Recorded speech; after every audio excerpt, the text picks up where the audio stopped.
నమస్తే, welcome to Shri revenue. ముందుగా headlines. Revenue శాఖపై సీఎం చంద్రబాబు నాయుడు సమీక్ష. ఫ్రీ హోల్డ్లో ఉంచిన అసైన్డ్ భూములు రీసర్వేలపై ప్రధానంగా సాగిన చర్చ.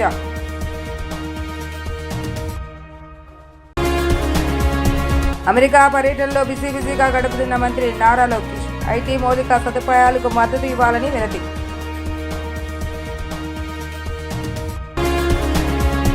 అమరావతి పనులను పరిశీలించిన మంత్రి నారాయణ. అమరావతిలో లేఅవుట్ రోడ్లను అన్ని ప్రారంభమయ్యాయని వెల్లడి.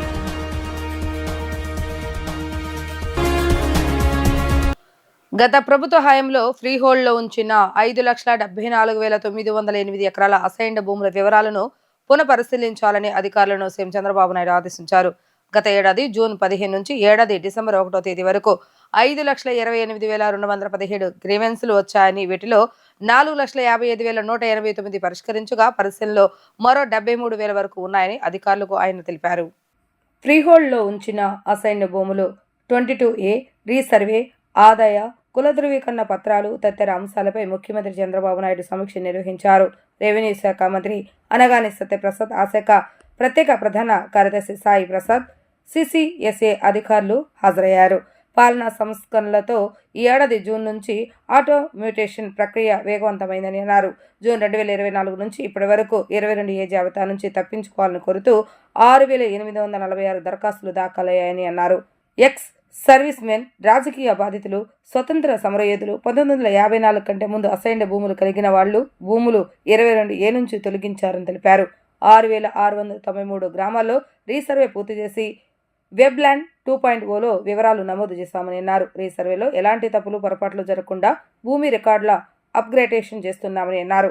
2.77 కోట్ల కుల ధృవీకరణ పత్రాలు ఆధార్తో అనుసంధానం చేస్తున్నామని అన్నారు. ఈ ఆర్థిక సంవత్సరం స్టాంపులు రిజిస్ట్రేషన్ల శాఖ ద్వారా 10,169 కోట్ల రూపాయల ఆదాయం ఆర్జించాలని లక్ష్యంగా పెట్టుకున్నామని అధికారులు సీఎం తెలిపారు. అమెరికా పర్యటనలో రాష్ట్ర విద్యా, ఐటీ, ఎలక్ట్రానిక్స్ శాఖ మంత్రి నారా లోకేష్ బిజీగా గడుపుతున్నారు. ప్రముఖ కంపెనీల CEOలు, ప్రతినిధులతో మంత్రి వరుసగా భేటీ అవుతున్నారు. ఇందులో భాగంగా ఓప్స్ ర్యాంప్ CEO వర్మతో భేటీ అయ్యారు. ఐటీ మౌలిక సదుపాయాలకు మద్దతు ఇవ్వాలని కోరారు. ఏపీలో స్మార్ట్ సిటీలు, డిజిటల్ గవర్నెన్స్, ఎలక్ట్రానిక్స్ తయారీ క్లస్టర్ల కోసం ఐటీ మౌలిక సదుపాయాల ఆధునీకరణకు మద్దతు ఇవ్వాలని వినతి చేశారు. అమరావతిలో లేఅవుట్ రోడ్లు అన్ని ప్రాంతాలు ప్రారంభమయ్యాయని, అనుకున్న సమయానికే పూర్తి చేస్తామని మంత్రి నారాయణ స్పష్టం చేశారు. రైతులకు ఇచ్చిన ఫ్లాట్లలో మౌలిక వసతుల పనులు వేగంగా జరుగుతున్నాయని అన్నారు. 2 ఏళ్లలో డ్రైనేజీలు, రోడ్లు, ఇతర మౌలిక సదుపాయాల కల్పన పనులు పూర్తవుతాయని చెప్పారు. రాజధానిలో మంత్రి నారాయణ పర్యటించారు. ఈ సందర్భంగా ఆయన మాట్లాడుతూ సీడీ యాక్సెస్ రహదారిని మంగళగిరి రహదారికి అనుసంధానించి త్వరలోనే అందుబాటులోకి తెస్తామని అన్నారు. అవసరమైన ప్రాజెక్టులకు అనుగుణంగా తదుపరి భూ సమీకరణ చేపడతామని అన్నారు. లంక భూములు, అసైన్ భూములను సమీకరణకు తీసుకున్న వారి సమస్యను వచ్చే మంత్రివర్గ సమావేశంలో పరిష్కరిస్తామని తెలిపారు. రైతులకు ఇచ్చిన ఫ్లాట్లు ఉన్న 11-8 జోన్లలో మినహా అమరావతి పరిధిలోని 29 గ్రామాల పరిధిలో పనులు వేగంగా సాగుతున్నాయని అన్నారు. 66,000 ఫ్లాట్లలో 7,000 ఫ్లాట్స్ మాత్రమే ఇంకా రిజిస్ట్రేషన్లు చేయాల్సి ఉందని తెలిపారు.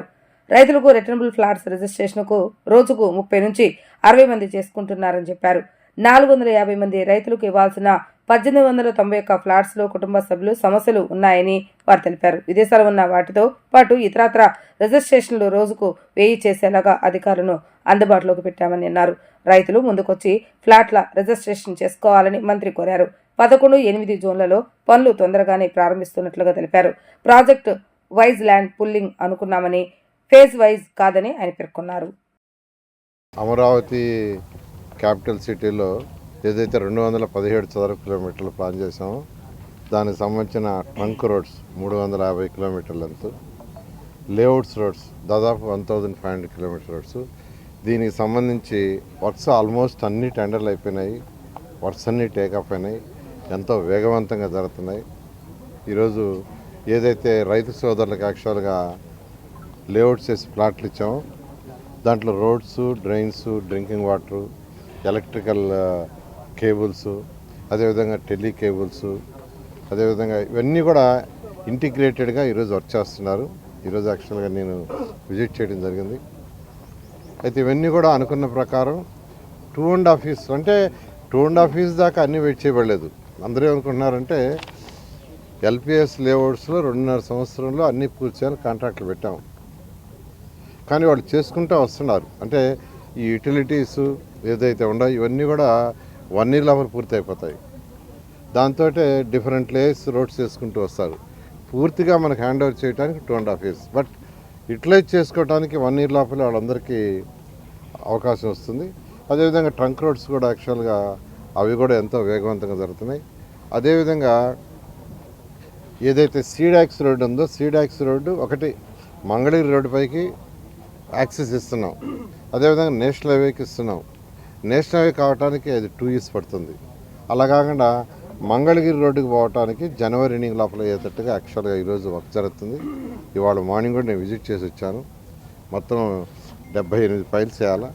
వాటిలో ఆల్మోస్ట్ 1/3 piles కంప్లీట్ చేశారు. 2128 రైతులు 7668 ప్లాట్లు చేసుకోవాలా. ప్రతిరోజు 30 నుంచి 60 ప్లాట్లు రిజిస్ట్రేషన్ చేసుకుంటున్నారు. ఎవరెవరు చేసుకోవాలో వాళ్ళందరినీ చేసుకోమని రిక్వెస్ట్ చేస్తున్నాం. అయితే ఇందులో కొన్ని అంటే సమస్యలు ఏంటంటే dispute cases, family dispute cases 1891 ఉన్నాయి. ఇది 7668లో అంటే ల్యాండ్ పుల్లింగ్ అప్పుడు ల్యాండ్ ఇచ్చారు. ఇంత లేక వాళ్ళ బంధువులు లేదంటే ఏదో సమ్ డిస్ప్యూట్తో మీరు మా డిస్ప్యూట్ తీరిందాక మీరు అలాట్ చేయొద్దన్నారు. అలాంటివి ఆగిపోయినవి తీసుకుంటే మొత్తం 1891 450 రైతులు ఆ విధంగా డిస్ప్యూట్స్ అనేది 450 రైతులు వాళ్ళకి ఇవ్వాల్సిన ప్లాట్లు 1891. అదేవిధంగా అవుట్ సైడ్ స్టేషన్ ఎన్ఆర్ఐస్ ఇక్కడ కాకుండా ఎన్ఆర్ఐస్ తీసుకుంటే 204 మంది రైతులు 436 ప్లాట్లు ఇవ్వాలి. వాళ్ళు ఇండియా వచ్చినప్పుడు చేసుకుంటామన్నారు. అదేవిధంగా మనకు ప్లాట్ సిఆర్డీఏకి యాక్చువల్గా ల్యాండ్ పూలింగ్లో ఇచ్చి ఆ తర్వాత చనిపోయిన వాళ్ళు ఉన్నారు. ఇంకా వాళ్ళ కుమారులకి కూతురికి వస్తుంది. దానికి సంబంధించి వాళ్ళు డిక్లరేషన్ ఇవ్వాలా. అట్లా 305 మంది ఉన్నారు, 635 ప్లాట్లు. అదేవిధంగా ల్యాండ్ అక్విజేషన్ దాంట్లో ఒక 254 మంది రైతులకు ఇచ్చినాయి. దానికి ఆల్టర్నేట్ ఏం చేయాలనేది యాక్చువల్గా వర్కౌట్ చేస్తున్నాం.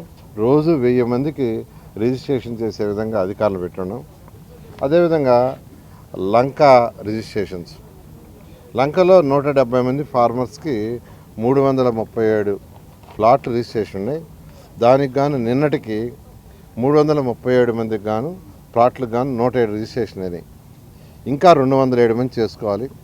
207 మంది వాళ్ళ ఇంటర్నల్ డిస్ప్యూట్స్ వాళ్ళు ముందుకు రావటంలా.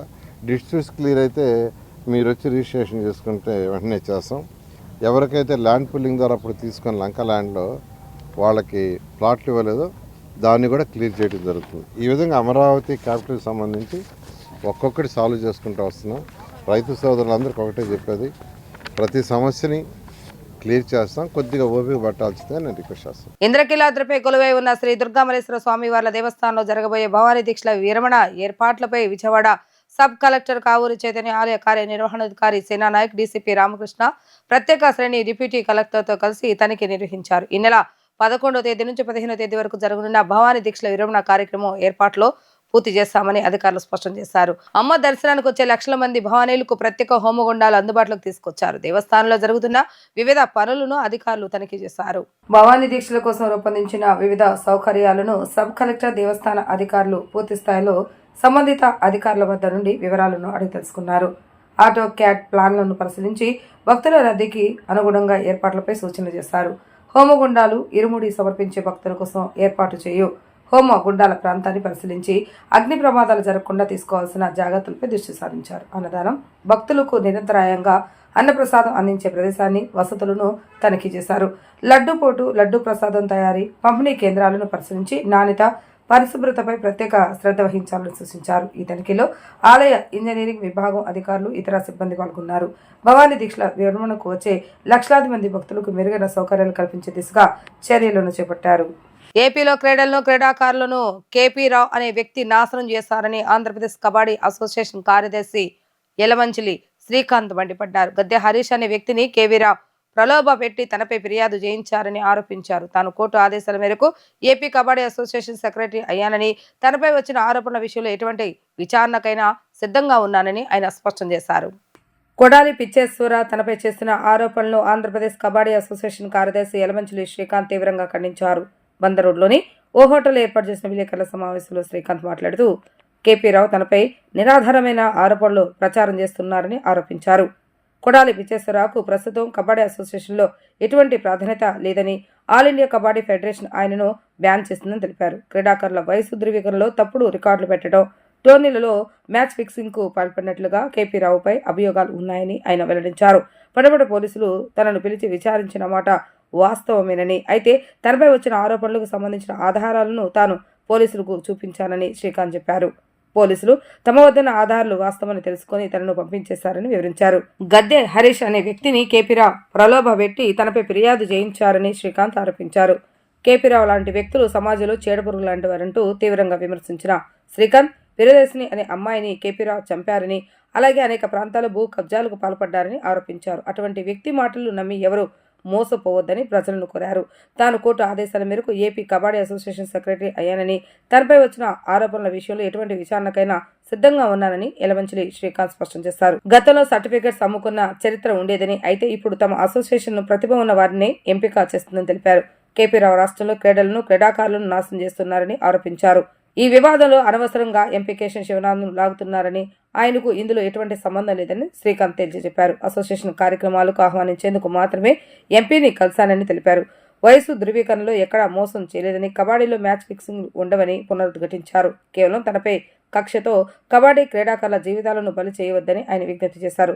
తమది ఆయుష్యూర్ తరపున గుర్తింపు పొందిన కబడ్డీ సంఘమని, అందుకే తమ తరపున టోర్నమెంట్ నిర్వహిస్తున్నారని, ఇది చూసి ఓర్వలేకనే నిరాధార ఆరోపణలు చేస్తున్నారని శ్రీకాంత్ తెలిపారు. కొండలరావుపై ఫిర్యాదు ఉందని తెలిస్తే, అది నిజమని తెలితే టోర్నమెంట్ నుంచి తప్పిస్తామని ఆయన హామీ ఇచ్చారు. నా మీద కొడాలి పిచ్చేశ్వరరావు, ఇతను మాజీ కబడ్డీ సెక్రటరీ, 25 years బ్యాక్ ఇతన్ని ఏకేఎఫ్ఐ సస్పెండ్ చేయబడ్డాడు. ఇతను కోర్టులో వెళ్ళి కూడా ఓడిపోయి ఆల్రెడీ లైఫ్ బ్యాన్ ఉన్న క్యాండిడేట్ ఏకేఎఫ్ఐలో, అలాగే ఆంధ్ర కబడ్డీ అసోసియేషన్లో కూడా. ఏ అసోసియేషన్లోనూ సభ్యుడు కూడా కాదు, మా జిల్లా అసోసియేషన్లో కూడా సభ్యుడు కాదు. అలాంటి పిచ్చేశ్వరరావు నా మీద కొన్ని నిరాధారమైన అభియోగాలు చేశారు. అందులో ఏంటంటే ఏజ్ ఫ్రాడ్, క్రీడాకారుల యొక్క ఏజ్ ఫ్రాడ్ చేశారని ఒకటి ఇచ్చారు. అలాగే రెండోది, ఈ మధ్యకాలంలో జరిగిన యువ సెలక్షన్ ట్రయల్స్లో మ్యాచ్ ఫిక్సింగ్ జరిగినాయని, ఈ రెండు ఆధారంగా నా మీద ఎఫ్ఐఆర్ బుక్ చేయించడం జరిగింది. ఎఫ్ఐఆర్ అయినమాట వాస్తవం, కానీ దాని మీద నా దగ్గర ఇంతవరకు విచారణకు రాలేదు. నిన్న విచారణకు పిలవడంతో భాగంగా నేను మన పడమట పోలీసు వారి దగ్గరికి వెళ్ళడం జరిగింది. ఆ పోలీసు వారి దగ్గరికి వెళ్ళినప్పుడు ఏమేంటి అడిగారో, అడిగితే నేను వాళ్ళకి రికార్డెడ్ ఎవిడెన్స్ ఏంటంటే ఎవరైతే ఆధార్ కార్డులను తప్పు అని చెప్తున్నారో వాళ్ళందరికీ కూడా అక్కడ సబ్మిట్ చేయడం జరిగింది. నేను 2024లో కోర్టు ఆర్డర్ ద్వారా సెక్రటరీగా అయ్యాను. ఆయన ఎఫ్ఐఆర్లో కూడా అదే రాశారు. 2024 నుంచి 25 దాకా ఆడిన ప్లేయర్స్ అందరూ కూడా గతంలోనే కోర్టు ఆర్డర్ ద్వారా ఆంధ్రప్రదేశ్ గవర్నమెంట్సే సెలక్షన్ చేయబడి ఆడిన ఉన్న క్రీడాకారులే. ఎక్కడా కూడా మా ఆంధ్ర కబడ్డీ అసోసియేషన్ సభ్యులం కానీ ఎవరం కూడా ఎక్కడ ప్రలోభాలకు కానీ ఎక్కడ ఇది కాకుండా నిక్కచ్చిగానే సెలక్షన్స్ చేసి క్రీడాకారులు పంపించడం జరుగుతుంది. దాని ద్వారానే మనకి రిజల్ట్స్ కూడా రావడం జరుగుతుంది. ఈ మధ్యకాలంలో ఖేలో ఇండియాలో మెడల్సే కానీ, లేకపోతే బీచ్ కబడ్డీలో మెడల్సే కానీ, అలాగే భారతదేశానికి ప్రాతినిధ్యం వహించడం కానీ జరుగుతుంది. ఇక్కడ రీసెంట్గా నేను ఒకటి చెప్పాల్సింది ఏంటంటే, భారతదేశానికి ఆడిన గద్దె హరీష్ అనే కుర్రవాడు ఈ మధ్య యూత్ ఏషియన్ గేమ్స్ ఆడి రావడం జరిగింది. అతనికి రాగానే నువ్వు మా అసోసియేషన్లోకి వస్తే నేను సీఎం గారి దగ్గర తీసుకెళ్ళి పారితోషికాలు ఇప్పిస్తాం, లేకపోతే నీ మీద కంప్లైంట్లు పెడతాం. ఇలాంటి సంస్కృతికి అలవాటు పడ్డారు. ఎన్నాళ్ళు ఏంటంటే ఫైటింగ్ అసోసియేషన్స్ మధ్య ఉండేవి, ఇప్పుడు క్రీడాకారుల దాకా వెళ్ళారు. అది ఇప్పుడు ఒకవేళ వాళ్ళు నిజంగా తప్పు చేస్తే క్రీడాకారుడు అనేవాడు క్రీడాకారుని పనిష్మెంట్ చేయడానికి మాకు ఇస్తే మేము సస్పెండ్ చేస్తాం అసోసియేషన్ ఒక కమిటీ వేసి. అలా కాకుండా నా మీద ఎఫ్ఐఆర్ పెడితే నేను తీసుకెళ్ళి చూపించడం జరిగింది. చూపించిన తర్వాత మీరు మళ్ళీ ఎప్పుడన్నా ఎంక్వైరీకి పిలిస్తే రావాలని అని చెప్పి పంపించడం జరిగింది. దానికి అరెస్ట్ అని మీడియాలో ఏంటంటే నన్ను డిఫేమ్ చేయడం కోసం చేశారు. దీని మీద నేను చట్టపరంగానే నేను ఎవరెవరికైతే లీగల్ నోటీసులు ఇవ్వాలో ఏం చేయాలో చట్టపరంగానే యాక్షన్ తీసుకుంటాను. అలాగే ఇంకొకసారి చెప్తున్నాను, ఇలాంటి ఉడత భయపడలకి నేను అసలు భయపడే టైప్ కాదు. నేను ఈ అసోసియేషన్లోకి వచ్చినప్పటి నుంచి కూడా ఇలాంటి బెదిరింపులు చాలా చూసే, ఇలాంటి కేపీ రావు లాంటి వాళ్ళు చాలామంది చూసొచ్చాను. కేపీ రావు చరిత్ర ఏంటంటే, గతంలో ఒక ప్రియదర్శిని అనే అమ్మాయిని నిర్దాక్షిణ్యంగా చంపేసి ఏకేఎఫ్ఐ నుంచి కానీ ఆంధ్ర కబడ్డీ నుంచి ఇచ్చేశాడు. అతను ఒక బ్రోకర్ వ్యవస్థను నడుపుకుంటూ బ్రోకర్ పనులు చేసుకుంటూ ఉంటాడు. అతను మా మీద కంప్లైంట్ పెట్టి దాన్ని హడావుడి చేసి ఇచ్చేస్తాం వల్ల మీ మిత్రులందరూ కూడా కొంచెం ఏదో ఇదయ్యారు. నాకు నిజంగా మీ మిత్రుల దగ్గర నుంచి చాలా సహకారం అందింది. ఎందుకంటే మీరందరూ కూడా ఇప్పటి వరకు నేను సెక్రటరీ అవ్వడానికి అన్ని విధాలా కూడా మీరు ఎప్పుడు వాస్తవాన్ని రాసుకుంటూ వచ్చారు. నేను ఎప్పుడు ఒక చిన్న తప్పు కూడా చేయను. కబడ్డీలో మాకు భవిష్యత్తు ఇచ్చింది కాబట్టి కబడ్డీలో ఎక్కడ తప్పు తెలుసుకోలేదు. అతనికి ఉంది నేర చరిత్ర, అతని మీద బోల్డ్ అన్ని క్రిమినల్ కేసులు ఉన్నాయి. అలాగే ఇంకొకటి ల్యాండ్ సెటిల్మెంట్స్ చేస్తూ ఉంటాడు. ఆ పక్కనే పడమట పోలీస్ స్టేషన్ పక్కన ఒక వైశ్యాసిని బెదిరించిన కేసు. తొందరలో ఇవన్నీ బయటకు వస్తాయి. రానున్న కాలంలో మీరు ఇంకా నేనైతే మాత్రం అలాంటి కేసులు నా మీద తప్పుడు కేసులు ఉంటే నన్ను అరెస్ట్ చేస్తే నేను హ్యాపీగా బెయిల్కి కూడా అప్లై చేయను. ఎందుకంటే నేను నిజంగా తప్పు చేసి ఉంటే శిక్ష అనుభవించాలి, తప్పదు. కానీ అందరికన్నా అన్నిటికంటే భగవంతుడు గొప్పడు.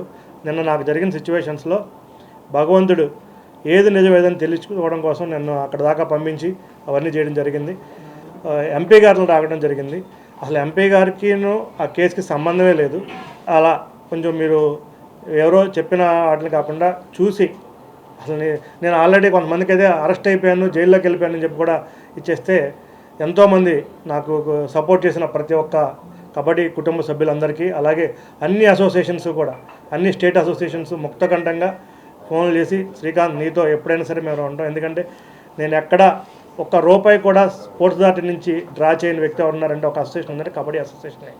అతిపెద్ద కార్పొరేట్ హాస్పిటల్స్లో మాత్రమే నిర్వహించగలిగే ఈ శస్త్రచికిత్సలను Peddeshwara health care centre ENT surgeon doctor Pavan Kumar విజయవంతంగా పూర్తి చేశారు. ENT surgeon doctor Pavan Kumar నేతృత్వంలో అత్యంత సంక్లిష్టమైన శస్త్రచికిత్సలను విజయవంతంగా నిర్వహించడం హర్షణీయమని మేనేజింగ్ డైరెక్టర్ ప్రముఖ కార్డియాలజిస్ట్ డాక్టర్ పల్లెం పెద్దేశ్వర పేర్కొన్నారు. ఛాతి భాగంలో గుండె వరకు థైరాయిడ్ వ్యాపించిపోయిన 89 ఏళ్ల ఓ వృద్ధురాలికి శస్త్రచికిత్స నిర్వహించి ఆమెను సాధారణ స్థితికి తీసుకొచ్చామని ఆయన వెల్లడించారు. నగరంలోని Peddeshwara health care centre ENT విభాగంలో ఇటీవల పలు అరుదైన శస్త్రచికిత్సలు విజయవంతంగా నిర్వహించారు. అతిపెద్ద కార్పొరేట్ హాస్పిటల్స్లో మాత్రమే నిర్వహించగలిగే ఈ శస్త్రచికిత్సలను Peddeshwara health care centre ENT surgeon doctor Pavan Kumar విజయవంతంగా పూర్తి చేశారు. ఈ నేపథ్యంలో సూర్యారావుపేటలోని పెద్దేశ్వర హెల్త్ కేర్ సెంటర్లో మీడియా సమావేశాన్ని ఏర్పాటు చేశారు.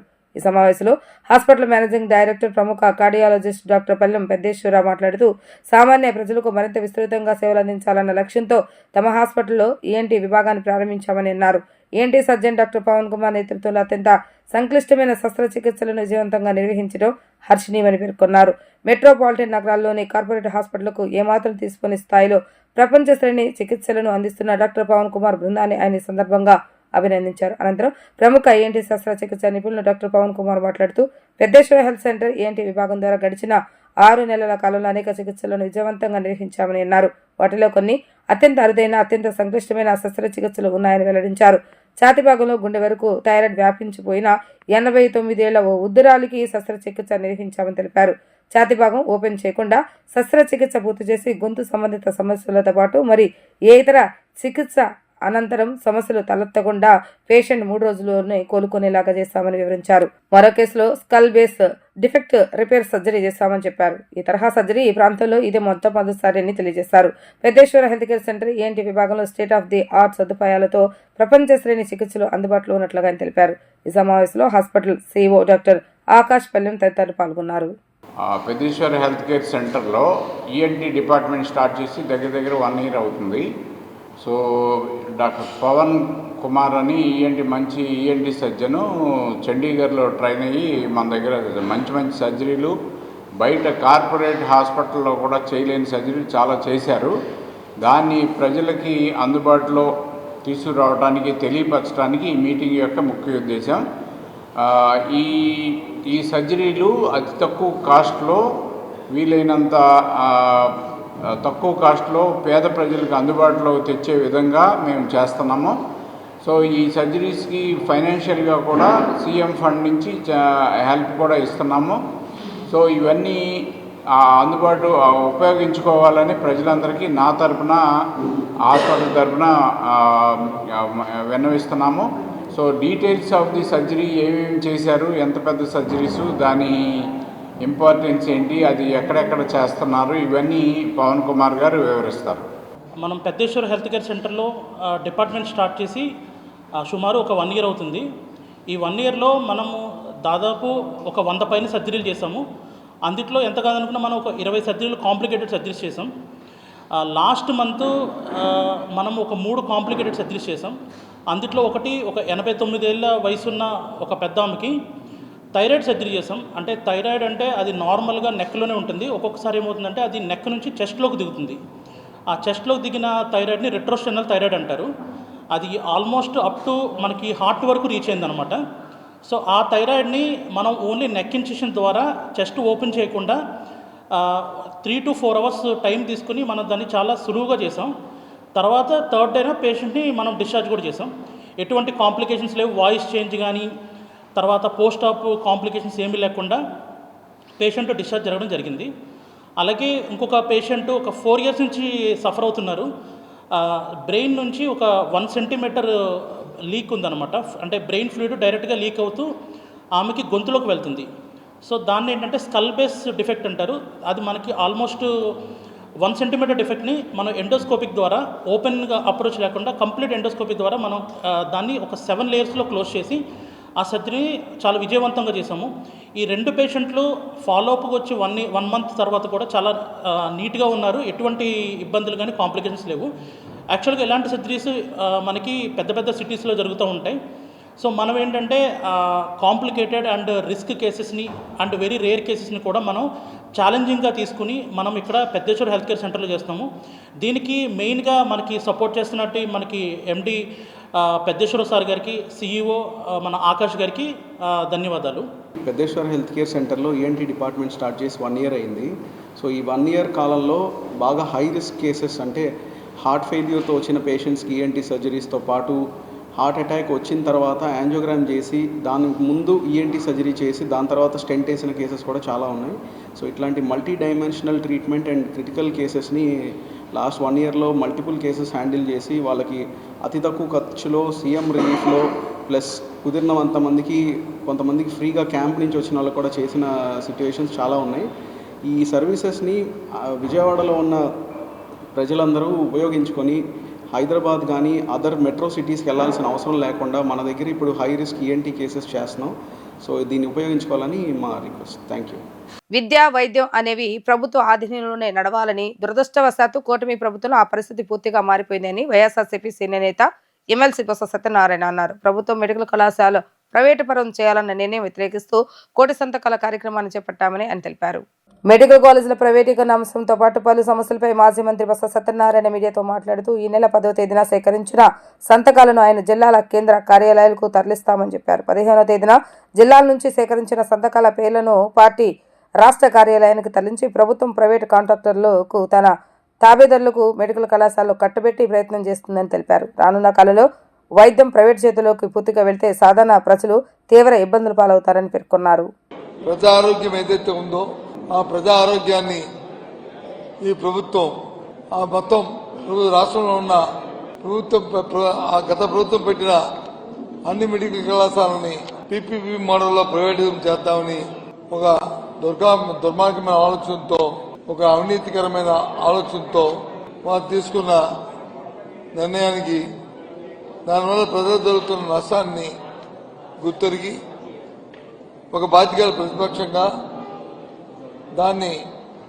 అది మంచి సాంప్రదాయం కాదు, ఆ విధానాన్ని వ్యతిరేకిస్తూ కోటి సంతకాలు ప్రజలను తీసుకోవాలని, అదేదో రాజకీయ పరంగా కాకుండా ప్రత్యక్షంగా ప్రజల దగ్గరికే పోయి ప్రజలకి వాస్తవ విషయాలు తెలియజెప్పి స్వచ్ఛందంగా వాళ్ళ దగ్గర సేకరించి వాటన్నింటినీ కూడా రాష్ట్ర గవర్నర్ గారి ద్వారా ప్రభుత్వానికి తెలియజెప్పాలని, ఆ విధానాన్ని వెనక్కి తీసుకోమని డిమాండ్ చేస్తూ ఒక కార్యక్రమాన్ని తీసుకున్నాం. అందులో భాగంగా ఆ కార్యక్రమం మీద కూడా ఇవాళ చర్చించుకున్నాం. ఈ కోటి సంతకాల మధ్య సంబంధించి ఇప్పటికే పార్టీ వచ్చి తేదీలు కూడా ఖరారు చేసింది.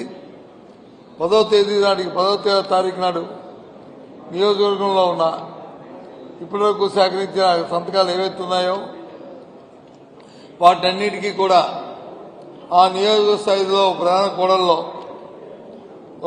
కోడల్లో సమావేశమై పేపర్స్ అన్నిటి కూడా ఒక రవాణా ద్వారా జిల్లా కేంద్రానికి అవన్నీ పంపించే ఏర్పాటుని శాంతియుతంగా అది ప్రధానికి తెలిసేటట్టు కొంతవరకు కూడా శాంతియుతంగా మరి మా వ్యాన్తో పాటు వెళ్ళి ప్రజలందరికీ విషయాన్ని చెప్పి వెళ్ళాలని నిర్ణయించాం. అలాగే 15వ తేదీ నాడు జిల్లా స్థాయిలో మరి అక్కడి నుంచి రవాణా ఏర్పాటుతో అక్కడ ఉన్న అన్ని నియోజకవర్గాల్లో వచ్చిన 8 నియోజకవర్గాల్లో ఉన్న వాటన్నింటినీ కూడా ఏవైతే వచ్చిన సంతకాలు సేకరించిన ఆ పేపర్స్ అన్నింటినీ కూడా మరి రాష్ట్ర స్థాయికి పంపడానికి అక్కడ కూడా ఓ సమావేశాన్ని ఏర్పాటు చేసుకుని ఊరు పొలిమేర వరకు ఆ వ్యాన్తో పాటు వెళ్ళి ఆ వ్యాన్ని రాష్ట్రాన్ని పంపించే ఏర్పాటుని మరి చేయడానికి ఈ కార్యక్రమాన్ని కూడా ఇవాళ చర్చించుకున్నాం. అన్నిటి కూడా 100% ఏదైతే పార్టీ నిర్దేశించిందో వాటన్నిటిని కూడా ఇక్కడ ఉన్న జిల్లాలో ఈ కోనసీమ జిల్లాలో పూర్తి చేశారనేది పూర్తి సంతృప్తితో ఉన్నదనే విషయాన్ని తెలియజేస్తున్నాం. ఈ దేశంలో కాదు ప్రపంచంలో ఎక్కడా కూడా ప్రజా ఆరోగ్యం కానీ విద్య కానీ విద్యా వైద్యం రెండు ప్రభుత్వ ఆధీనంలో ఉంటాయి తప్ప ఎక్కడా కూడా ప్రైవేటుకి 100% ఎక్కడ ఇచ్చిన దాఖలాలు ఎక్కడా లేవు. కానీ దురదృష్టం ఈ రాష్ట్రంలో ఏదైతే ఆనాడు ఆ కోవిడ్ ఇచ్చిన మహమ్మారి నేపథ్యంలో ఆ రోజు రాష్ట్రంలో కానీ ప్రపంచంలో కానీ దేశంలో ఉన్న పరిస్థితులన్నింటినీ కూడా మరి ఆనాటి ముఖ్యమంత్రి జగన్మోహన్ రెడ్డి ఆలోచన చేసి ఆనాటి మా ప్రభుత్వం ప్రతి జిల్లాలోనూ మెడికల్ కళాశాల ఉండాలి, ఒక ప్రభుత్వ మెడికల్ కళాశాల ఉండాలని నిర్ణయం తీసుకున్నాం. ఆ నేపథ్యంలోనే కొత్తగా ఏర్పడిన జిల్లాల్లో సుమారు 17 జిల్లాల్లో మెడికల్ కళాశాల లేకపోతే 17 జిల్లాల్లో కూడా మరి ప్రభుత్వ మెడికల్ కళాశాలను ఏర్పాటు చేయడం జరిగింది. కానీ ఈ ప్రభుత్వం వచ్చిన తర్వాత వాటన్నిటిని కూడా ప్రైవేట్ వాళ్ళకి వాళ్ళ తాబేదారులకి వాళ్ళకి ఎవరైతే అవినీతితో వారిని చెప్తారో వారికి అవన్నీ ఇవ్వాలని ఆలోచన చేస్తుంది. తిరుమలలో శ్రీవారి భక్తులకు అన్నప్రసాదం తయారీలో వాడే దినుసులను జల్లెడ పట్టేందుకు ఏఏ టెక్నాలజీని వాడుతున్నామని ముఖ్యమంత్రి చంద్రబాబు నాయుడు తెలిపారు. బియ్యం ఇతర దినుసులో ఏ అన్య పదార్థం వచ్చినా ఏఐ టెక్నాలజీతో గుర్తించి యంత్రం వాటిని ఏరివేస్తుందని చెప్పారు. తాము అధికారంలోకి వచ్చాక లడ్డు ప్రసాదంలో నాణ్యమైన నెయ్యి దినుసులు వాడుతున్నామని, అన్నప్రసాదంపై ఒక్క ఫిర్యాదు కూడా లేదని తెలిపారు. వెంకటేశ్వర స్వామి ఎంతో మహిమగల దేవుడని, ఒక జైన మతస్థుడు స్వామిపై భక్తితో 122 కిలోల బంగారాన్ని కానుకగా సమర్పించారని ఆయన తెలిపారు. తిరుమలలో ఎన్టీఆర్ హయాంలో గొప్ప ఆశయంతో భక్తులకు అన్నప్రసాద కార్యక్రమాన్ని ప్రారంభించారు. వైఎస్ఆర్సీపీ ప్రభుత్వం దానిని భ్రష్టు పట్టించింది. భక్తులకు నాసిరకం భోజనం పెట్టారు. పాల సేకరణ చేయని సంస్థకు నెయ్యి సరఫరా కాంట్రాక్టు ఇచ్చి దోచుకున్నారని సచివాలయంలో విలేకరుల సమావేశంలో చంద్రబాబు నాయుడు ధ్వజమెత్తారు. ఇటీవల జైన మతస్థుడైన ఒక భక్తుడు తనను కలిసినప్పుడు ఆయన అనుభవం చెప్పారన్నారు. ఆయన తన వ్యాపారంలో కొంత వాటాను విక్రయించడంతో పాటు 5,000 కోట్ల రూపాయలు వచ్చిందని, ఆయన స్వామివారికి 122 కిలోల బంగారం ఇస్తున్నట్లు మొక్కుకున్నట్లుగా తెలిపారు. మొక్కు తీర్చుకునేందుకు తిరుమల వెళ్లి అధికారులను కలిస్తే శ్రీవారికి రోజు 120 కిలోల బరువైన ఆభరణాలు అలంకరిస్తామని వారు మాటల సందర్భంలో ఆయనకు చెప్పారన్నారు. 122 కిలోల బంగారం కానుకగా సమర్పించాలని ఆ స్వామివారే తనకు సందేశం పంపినట్లుగా ఆ భక్తులు భావించారని అన్నారు. స్వామివారికి ఎంత మహత్యం లేకపోతే ఒక భక్తుడు 122 కిలోల బంగారం ఇస్తారని, స్వామివారిని దర్శించుకునేందుకు రోజు లక్షల మంది ఎందుకు వస్తారు? ఆయనపై భక్తుల నమ్మకం అలాంటిదని చంద్రబాబు నాయుడు అన్నారు. అంత మహిమగల దేవుడితో వైఎస్ఆర్సీపీ నాయకులు ఆడుకోవటం కరెక్టా అంటూ చంద్రబాబు నాయుడు మండిపడ్డారు. పరకామణి కేసులో దేవుని డబ్బులు కౌంటింగ్ చేస్తూ డబ్బులు కొట్టేస్తే చిన్న నేరం అని చెప్పే పరిస్థితికి వస్తే can you imagine the attitude, the behaviour, the mind set. నిన్న ఒక యువ తప్పు చేశాడు. I suspended him. Not only suspend, I will remove him from service. I arrested him. భయం ఉండాలి, భక్తి అయినా ఉండాలి. రెండూ లేకపోతే ఇవే అవుతాయి. మీరు దాన్ని కూడా సపోర్ట్ చేసే పరిస్థితికి వచ్చారనుకోండి, వేర్ ఆర్ యూ గోయింగ్? దేవుని డబ్బులు దేవుని దగ్గర ఒక కాపలాదారుడుగా ఉండవలసిన వ్యక్తులే తప్పులు చేస్తూ ఉంటే, అలాంటివి రాజకీయ నాయకులు, అందులో నిన్నటి వరకు పాలనలో ఉండే వ్యక్తులు సపోర్ట్ చేస్తే, that Venkateswara Swami sentiment. Everyday I will tell one thing for all of you. Venkateswara స్వామికి ఒక పవర్ ఉంది. మొన్న ఒక భక్తుడు వచ్చాడు అందరికి. ఆయన చెప్పిన మాట ఏంటి? సార్, నేను 122 కేజీల గోల్డ్ వెంకటేశ్వర స్వామికి ఇవ్వాలనుకున్నాను. నేను మొక్కున్నాను. మొక్కు తీర్చడానికి అక్కడికి వెళ్ళాను. వెళ్ళిన తర్వాత అక్కడ అడిగాను ఆఫీసర్స్ని. వాళ్ళు హ్యాపీగా ఫీల్ అయ్యారు, సరే అన్నారు. అప్పుడు వాళ్ళ మాటల్లో కనుక్కొని చెప్పారు నాకు, ఫర్ డే వెంకటేశ్వర స్వామి 121 కేజీల గోల్డ్ ఆర్నమెంట్స్ పెడతారు, కిరీటం దగ్గర నుంచి అన్నీ. అది ఇన్ని 121 కేజీస్ ఆయన పెట్టుకుంటాడు. ఆయనే నాకు మెసేజ్ పంపించాడు 122 కేజీస్ ఇమ్మని, అంటే 121 + 1. నేను ఎందుకు ఇస్తున్నానంటే జైన్ అతను, నాకు నమ్మకం. నేను ఒక వ్యాపారం చేశాను, దాంట్లో పార్షియల్గా డిజిన్వెస్ట్ చేశాను, నాకు 5,000 కోట్లు వచ్చింది. అందులో 122 కేజీలు బంగారం ఆయనకి ఇస్తున్నాను. అంటే మహత్య లేకపోతే ఎవరు ఇస్తారు? That is the trust, that is the belief, ఒక నమ్మకం, ఒక సెంటిమెంట్. అలాంటి సెంటిమెంట్ ఉండే గాడితో మీరు ఆడుకుంటామంటే కరెక్టా? ఎందుకు ఒక రోజుకు 1,00,000 మంది వస్తున్నారు అక్కడికి? పర్ డే 1,00,000 మంది వస్తున్నారు, 1,00,000 మంది దర్శనం చేసుకుంటున్నారు. నాకు ఒక తృప్తి ఉంది. ఎన్టీఆర్ ప్రారంభించాడు అన్నదానం, మొన్నటి నాసిరకం పెట్టారు. ఇప్పుడు అక్కడ ఏమైనా కంప్లైంట్స్ ఉన్నాయా? Everybody is happy. దాన్ని ఇప్పుడు ఎంతవరకు పోయాను? టెక్నాలజీ ఉపయోగించి జల్లెడ పెట్టి ఎక్కడన్నా చిన్న చిన్న పార్టికల్స్ కానీ అదర్ దెన్ రైస్ కానీ ఇవన్నీ వస్తే ఆటోమేటిక్ రిమూవ్ చేస్తుంది ఏఐ ద్వారా. చిన్న ఎంట్రుకున్న ఏది ఉన్నా కూడా తీసేస్తుంది. అలాంటి టెక్నాలజీ వాడారు. నెంబర్ 2, ప్రసాదం. అంతవరకు నాసిరకం ప్రసాదం. ఇప్పుడు మొత్తం నెయ్యి కానీ అన్నీ కానీ క్వాలిటీ ఇంగ్రీడియంట్స్ వాడుతున్నారు. క్వాలిటీ పెరిగింది ఆటోమేటిక్గా. దాన్ని కూడా నువ్వు సపోర్ట్ చేసే పరిస్థితి వస్తున్నారు మీరు. పాలు లేకుండా వ్యాపారం చేసేవాడికి నెయ్యి సప్లై చేస్తే వాడికి ఇచ్చారంటే ఏమనాలి వెళ్ళి? ఎంత దుర్మార్గం అంటే ఇది. అలాంటి వాళ్ళందరినీ సపోర్ట్ చేస్తూ కడాన అతను ఇస్తే 70,000 పోయింది, 14 కోట్లు రాయిచ్చాడంట. అంటే మీరందరూ అర్థం చేసుకోవాలి. అంటే 70,000 కొట్టేసి 14 కోట్ల రూపాయలు దేవుడికి ఇచ్చాడంటే నేను అంటే ఎక్కడికి పోతున్నా? ఇలాంటి వాళ్ళు ప్రతిపక్షంలో ఉంటే, రాజకీయాల్లో ఉంటే కెన్ యూ అప్రిషియేట్? వీళ్ళతో రాజకీయం చేయాలంటే నాలాంటి వాడికి ఎంత బాధగా ఉంటుందో ఆలోచించాలి. That is the problem with politician, political thinking. వార్తలు ముగించే ముందు హెడ్లైన్స్ మరొకసారి. రెవెన్యూ శాఖపై సీఎం చంద్రబాబు నాయుడు సమీక్ష. ఫ్రీహోల్డ్లో ఉంచిన అసైన్డ్ భూములు రీసర్వేలపై ప్రధానంగా సాగిన చర్చ.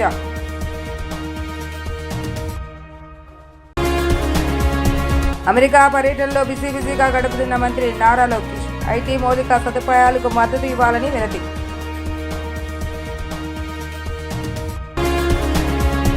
అమరావతి పనులను పరిశీలించిన మంత్రి నారాయణ. అమరావతిలో లేఅవుట్ రోడ్లను అన్ని ప్రారంభమయ్యాయని వెల్లడి. ఇవి ఈరోజు వార్తా విశేషాలు. మరలా తిరిగి ప్రసారమయ్యే వార్తలు మళ్ళీ కలుద్దాం. అంతవరకు సెలవు. నమస్కారం.